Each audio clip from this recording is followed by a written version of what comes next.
What's up guys, TechTitan here, and I am back again with a brand new video. So before I begin this one, I want to thank you all so much for watching this video.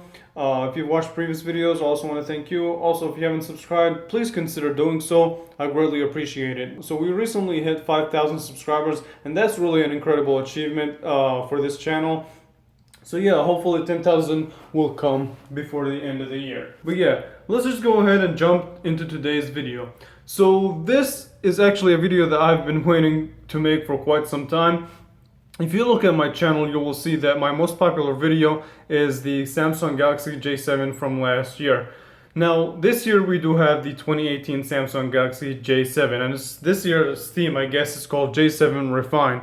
So yeah, let's check it out. So it really came in this box right here, but you know, I was struggling to open it, and clearly this is the nicer package. But let's take a look at some specs. So it does have a 5.5-inch touchscreen display, and it is 720p, so it's not 1080p. That's kind of disappointing. A 3300 milliamp hour battery, a 13 megapixel a 13 megapixel main camera, and probably its biggest upgrade, which is the 13 megapixel front-facing camera, 32 gigabytes of storage, 2 gigabytes of RAM, a 1.6 gigahertz octa-core processor. And hey, that's just pretty much what's on paper. So yeah, let's just go ahead and unbox it and take a look at the phone. So here's how the box looks like after you destroy this. But yeah, I mean, it's a clean box, nothing special. It doesn't really have any specs on the back. The specs are in the other box. So yeah, I mean, let's just go ahead and open it.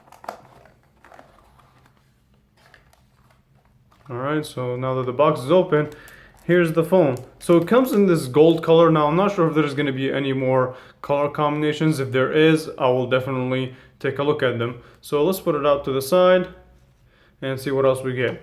So you have your terms and conditions. We don't care for that. Your SIM removal tool, which basically means that you don't have a removable battery. So the battery is built in the phone, and we'll talk a little bit more about that. So we also have the power adapter, which does not appear to have any fast charging capabilities. So there's that. And you also get a micro USB cable, which we'll also talk about that in a second. So let's push, and that's really pretty much it. Let's put this stuff to the side and take a look at the phone itself. Okay, so first of all, before we start talking about it, let's just go ahead and take this piece of plastic off.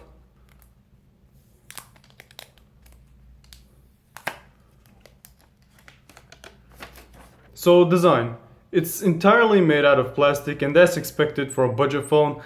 And here's your 13 megapixel camera, your earpiece, your Samsung logo, your back button, your home button, which is a little bit bigger than last year's J7, as well as your multitasking button. And here's on the back, you do have a 13 megapixel camera, a curved back too for a better grip, and this is basically, to me, a bigger version of the Galaxy J3 Achieve, but hey, it still looks pretty good. And you also have your speaker on the top right side, right next to the power button, as well as your volume up and down. So yeah, let's just power it on and see what's going on.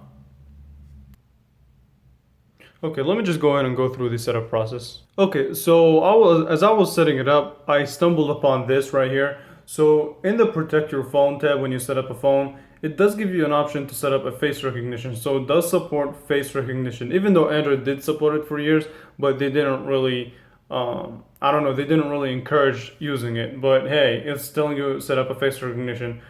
And it does not really have fingerprint sensor, so I guess face recognition over a fingerprint sensor. So yeah, let's just go ahead and finish it up.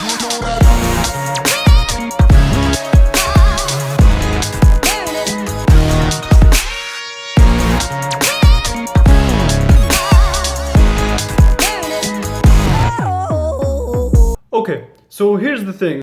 If you want to buy this phone outright, it's actually $230, which it is still budget, but compared to the other budget phones out there, I don't know. We're just gonna have to wait. You guys are just gonna have to wait for the full review to see what. Okay, so you guys are gonna have to wait for the full review to see if this is worth the $230 price point. To me, since this is a first impressions video, here's what I gotta say. This is really a refined version of the Galaxy J7 from last year. So in terms of design, not much has changed. It's just it's a cleaner version, just like I said about the J3 Achieve. So the speaker looks, so the back looks cleaner. It does have this curved sides for a better grip. The display, it remained the same, and basically the front is pretty much the same, other than the different side. Other than the fact that they back in the multitasking have different sides and the power button is a little bit bigger. As far as the display, it still looks the same to me. It's still the same 720p panel, which is a really good Samsung panel. It's just, I mean, for 230, I don't know. In 2018, a budget phone, the LG Stylo 4 was able to pull off a 1080p display, 1080p plus. So I don't know. The display is kind of disappointing to me, because you have these manufacturers nowadays, even in budget phones, they're trying to pull off this 18:9 aspect ratio, just like the LG Stylo 4 and Samsung and LG. I mean, these are competitors, so I really expected Samsung to do much more.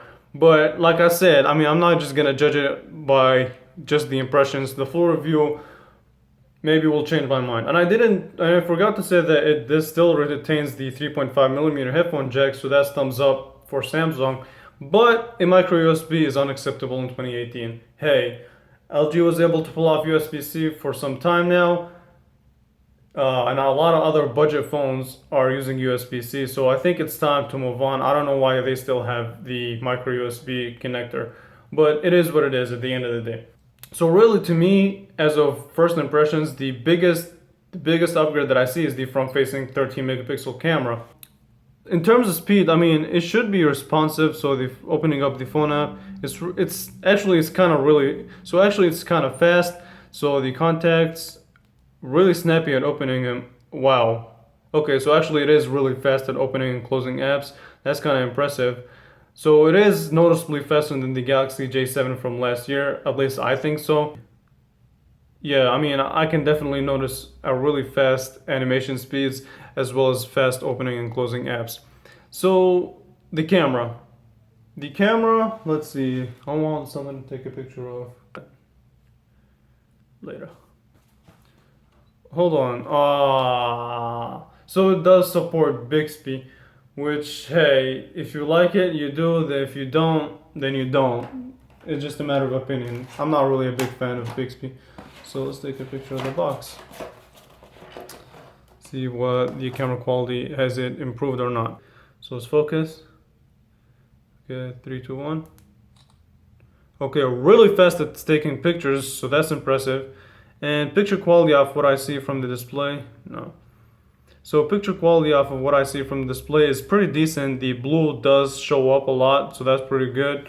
So the color does pop a little bit, and I mean, this isn't really a perfect test environment. I have to take it outside to use sample videos and things like that. So that will be in the upcoming full review. If you're not a subscriber, subscribe for that.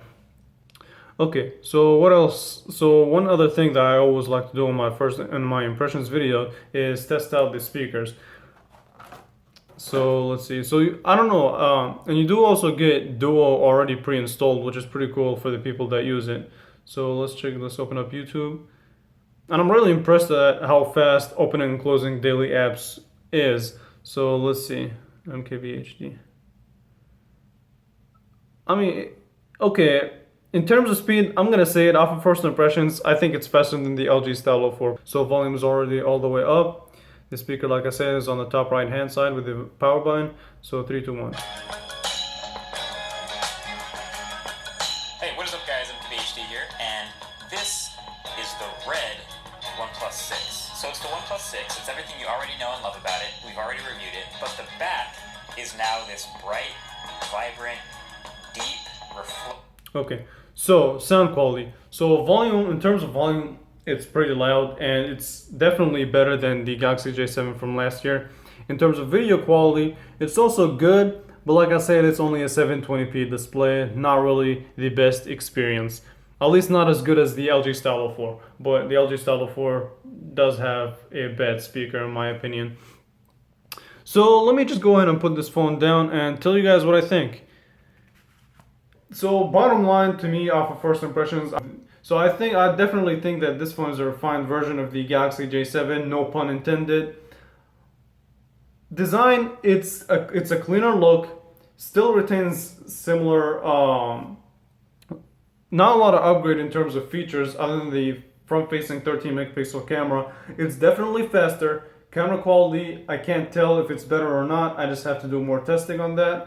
But I mean, hey, that's the Galaxy J7 2018. Am I disappointed? I don't know. I can't say yet. I just have to wait for the full review. I just wish that it was a little bit more modern in terms of design. But in terms of speed, it's definitely fast. And the battery is really large for a phone that's only supporting a 720p display, so it should last more than a day. I would say a day and a half, but that's just a guess. Just an estimated guess. I just have to test it out and see what the battery life is all about. So yeah, I'm gonna go ahead and end this video here. If you have enjoyed this video, please leave a thumbs up, subscribe if you haven't, and I will catch you guys in the next video. Thank you so much for watching.